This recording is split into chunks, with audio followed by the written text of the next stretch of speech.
Halo teman-teman, bagaimana nih kabar kalian? Semoga baik-baik saja ya. Di sini kami akan menjelaskan tentang mutasi berdasarkan proses terjadinya. Sebelum itu, di sini saya selaku perwakilan kelompok akan memperkenalkan terlebih dahulu teman-teman saya.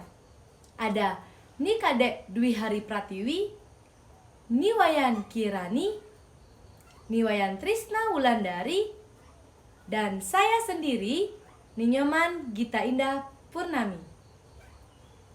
Nah, sebelum saya menjelaskan tentang mutasi berdasarkan proses terjadinya, tentunya teman-teman sudah pernah mendengar tentang mutasi. Kira-kira mutasi itu apa ya? Nah, perubahan struktur, susunan, ataupun jumlah DNA dan kromosom dikenal dengan istilah mutasi. Mutasi berasal dari bahasa Latin mutatus, yang berarti perubahan. Nah, mutasi dapat dialami oleh semua makhluk hidup loh. Individu yang mengalami mutasi disebut dengan mutan. Contohnya nih, yaitu pada katak dengan mata yang tumbuh pada mulut. Yang kedua ada belalang yang berwarna pink. Nah, adapun proses terjadinya mutasi disebut dengan mutagenesis. Faktor atau agen tertentu yang menyebabkan mutasi disebut dengan mutagen. Nah, teman-teman, ternyata mutasi dapat terjadi secara alami dan juga terjadi secara buatan loh. Mutasi alami terjadi secara alami. Sementara itu, mutasi buatan terjadi atau sengaja dilakukan. Nah, begitu ya teman-teman. Tapi kalau sengaja dilakukan memang bisa dan boleh ya.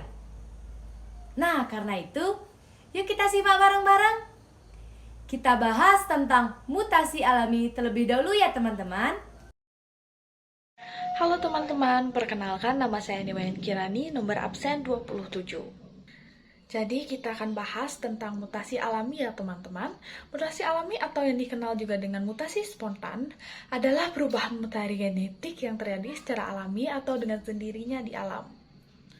Umumnya, mutasi alami ini terjadi karena adanya kesalahan alami dalam proses replika DNA. Nah, kesalahan ini disebabkan oleh mutagen-mutagen yang ada di alam, yang kita sebut dengan mutagen alami.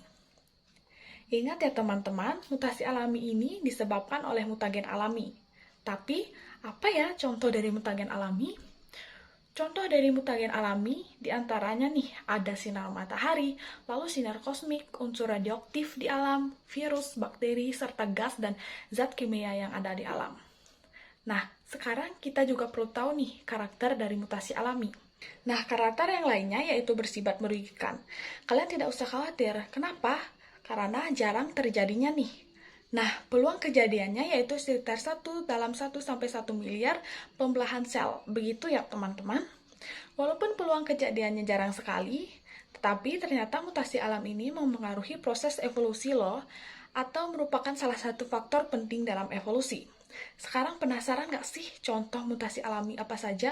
Nah, contoh dari mutasi alami diantaranya nih, ada belalang pink yang terjadi atau yang mengalami erythrism. Lalu ada juga nih, uranil yang mengalami leucism. Lucu sekali ya.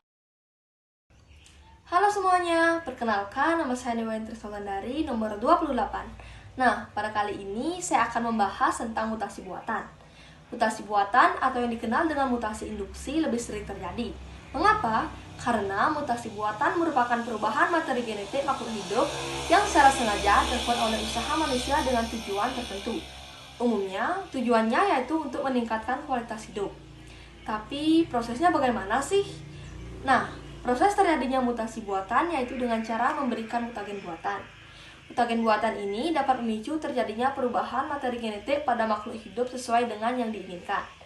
Umumnya, mutagen buatan yang digunakan adalah zat kimia ataupun sinar-sinar yang dihasilkan dari unsur radioaktif. Jadi, ingat ya, mutasi buatan disebabkan oleh mutagen buatan. Tapi, kalian masih ingat gak sih siapa yang menjadi pelopor mutasi buatan itu? Jadi, tokoh yang menjadi pelopor mutasi buatan adalah Hermann Joseph Müller. Perlu diingat, jika dilakukan dengan cara yang tidak benar, maka mutasi buatan bukan akan meningkatkan kualitas hidup, namun akan menjadi sangat merugikan.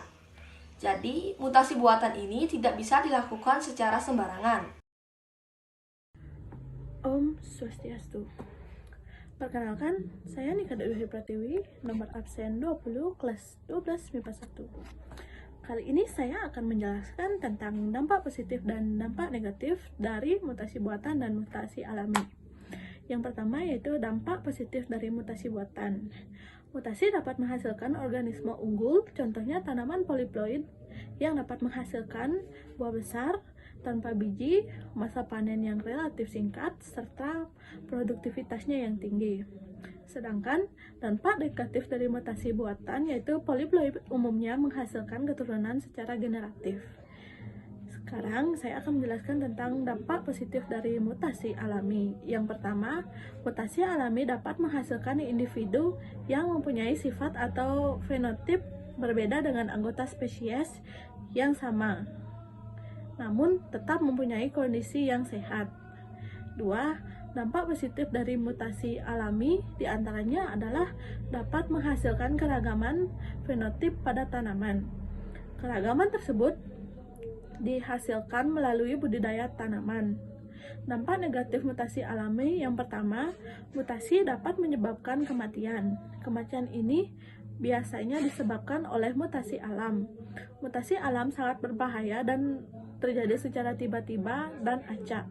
2. Mutasi dapat menyebabkan kelainan atau sindrom, misalnya sindrom Down, sindrom Patau, sindrom Edwards, dan sebagainya. Baik, hanya itu yang dapat saya jelaskan.